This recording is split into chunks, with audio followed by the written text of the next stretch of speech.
The four of them had hunted Clinch Mountain every October since boyhood, back when Denny Rakes still had both his knees and Earl Compton's father was alive to show them where the big bucks bedded along the eastern switchbacks. 22 years of that tradition now. 22 autumns of the same camp, the same fire ring, the same arguments about whose turn it was to pack in the propane. It was ritual as much as it was hunting, maybe more so. But this October was different from the first morning, though none of them could say exactly how or why. They'd made camp Thursday evening just as the last light led out behind the ridgeline to the west. 4 men, 4 cots, and 2 canvas tents, enough bourbon to last a week. Denny Rakes and his younger brother Curtis, Earl Compton and his cousin from Wise County, a big quiet man named Glenn Stiltner who none of them knew especially well but who Earl vouched for, and that was enough. The drive up had been normal, the setup had been normal, but when they sat around the fire that first night and looked out into the dark beyond the tree line, something felt off in the way the mountain felt off, the way certain places carry a pressure you feel in your back teeth before you can name it. "Quiet," Glenn said after a long pause in the conversation. "It gets that way up here," Denny said. "No," Glenn shook his head slowly. "I mean, it's too quiet. Where are the owls?" None of them had a good answer, because none of them had a good answer. They'd been coming to this mountain for over 20 decades.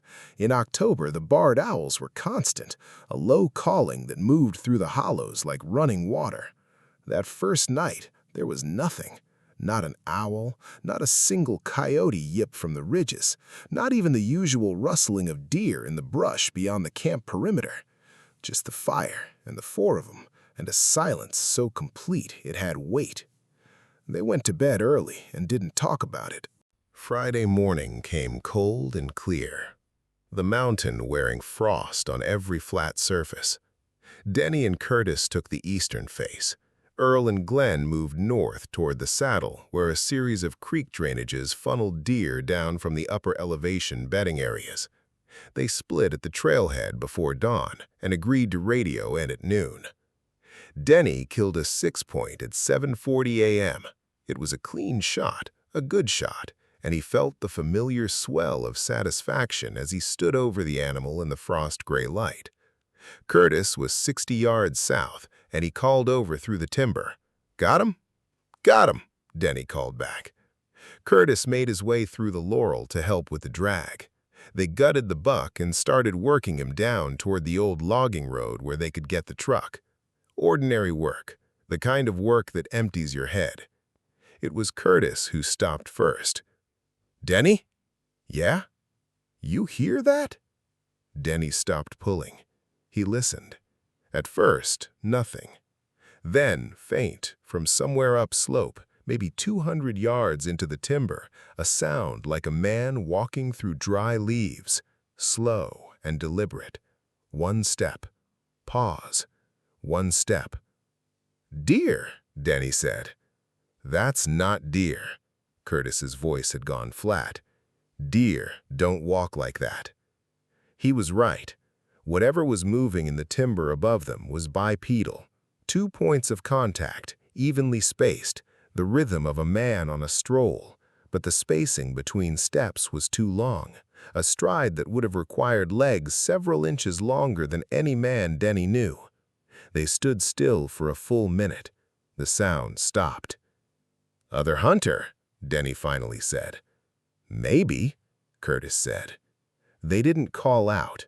Later, Denny would not be able to explain why. It was the most natural thing in the world to holler at another hunter in the woods, to announce yourself, to make sure nobody was getting ready to shoot in your direction.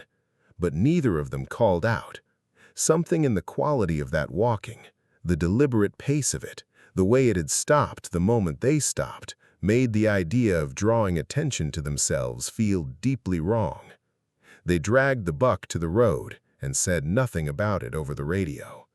Earl and Glenn found the tree at 9:30. It stood at the edge of a small clearing just below the saddle, a dead white oak that had been standing for years. Denny and Curtis had used it as a landmark before, navigating by its pale, skeletal crown above the other canopy. But something had been done to it since last October. Something recent. The bark from the lower 8 feet of the trunk had been stripped away in long vertical sections, the pale wood beneath exposed and carved. Not carved with a knife, the gouges were too deep and too wide for that. More like something had dragged the points of its fingers down the wood repeatedly until the marks went an inch into the heartwood. 4 parallel lines, over and over, from as high as a tall man could reach, all the way down to the root flare. "Earl," said, though his voice had a questioning uptick at the end. Glenn crouched and examined the root flare. He was quiet for a long time. "Bare, mark the bark, up high. Scratch the low parts too, but sloppy, opportunistic." He straightened up. "These marks are all the same depth, same spacing, all the way down. Whatever did this was being careful." Earl looked at him. "Something was practicing," Glenn said. They radioed the others at noon as planned, told them about the tree in careful, neutral language, 2 hunters describing a curiosity, not 2 men with a prickling at the back of their necks. They arranged to meet at camp for lunch and agreed, without explicitly saying why, that nobody would go back to the North Saddle alone. That night, Glenn went quiet in a way that the others noticed. He'd been quiet since they found the tree, not in his normal way.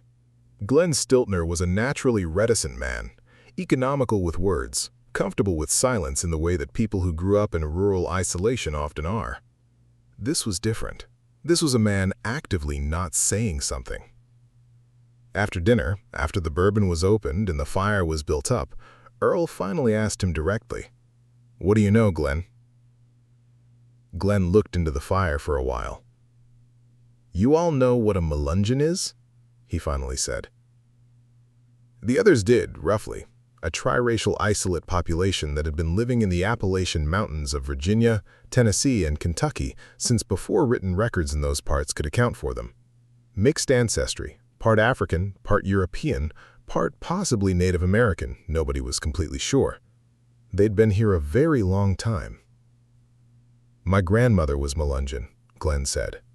"Newman's Ridge family. She used to talk about the old things, the things the mountains had before anybody came to farm or mine them." He paused. "She called it the Hollow Man, said it lived in the parts of the mountains that the animals knew to avoid, said it learned things by watching." "Learned what things?" Curtis asked. "How to move, how to call, how to be still when it needed to be still." Glenn set down his cup. "She said it was old, real old, and patient in a way that living things aren't usually patient. She said it would follow a hunting party for days before it made a move. And she said," he paused here, looking at each of them, "that it listened to the calls hunters used to signal each other, and that it learned to copy them." The fire crackled. "Your grandmother was talking about something real," Earl said.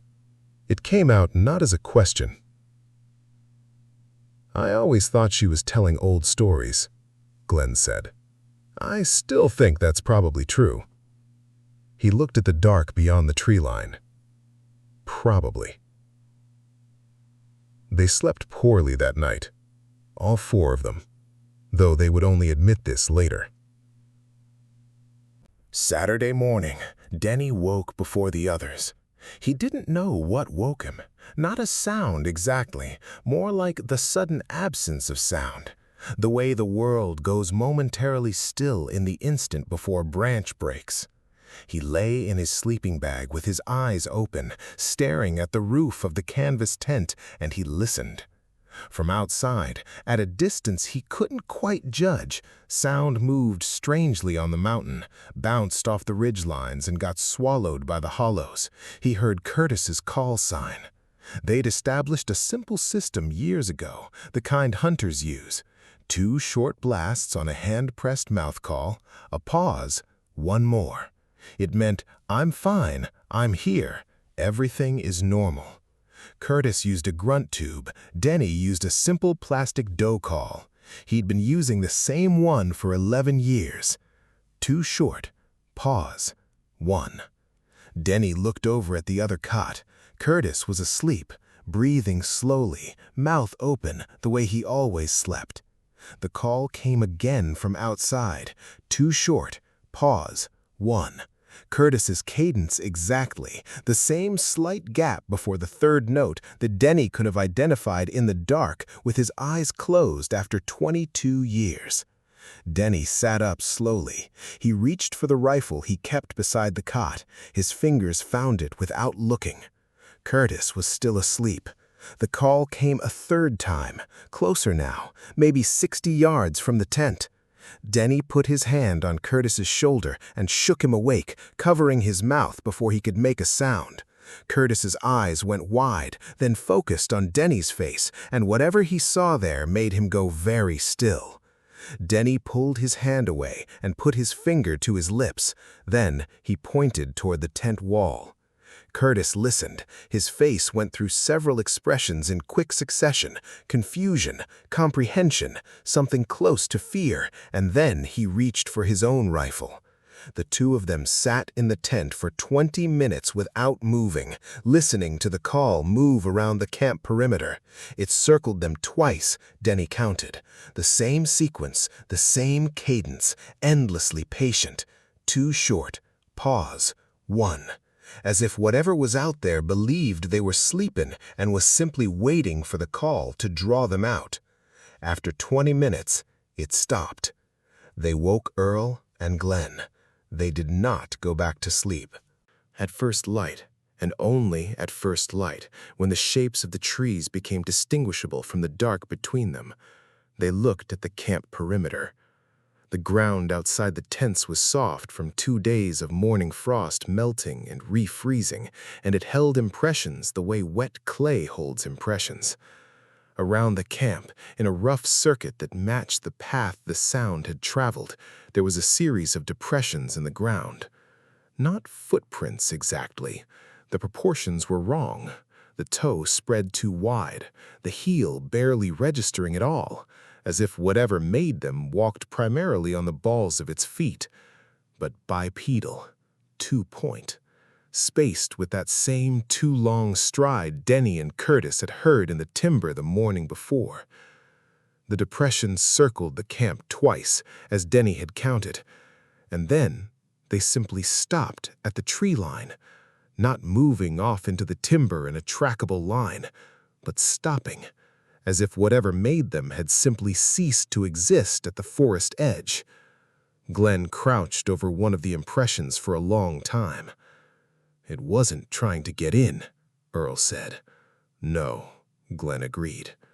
"Then what was it doing?" Glenn looked at the tree line. Then he looked back at the tent where Curtis and Denny were standing. "It was counting us," he said. "They broke camp that morning." Denny protested. The season was good, the deer were moving, but even as he said it, he knew they were going. There was no real argument. 4 men who had hunted together for decades, communicating without words, the way men do when they've been frightened past the point of pretending they haven't been. They packed in silence, worked the tents down fast, loaded the truck. The 6-point was already on ice in the truck bed. Denny had gotten his deer. He told himself that was reason enough. Glenn was last to leave the camp perimeter. He stood at the edge of the fire ring for a moment, looking up at the canopy. Then he did something that none of the others asked him about until later. He reached into his coat pocket and placed something on one of the flat rocks that ringed the fire pit.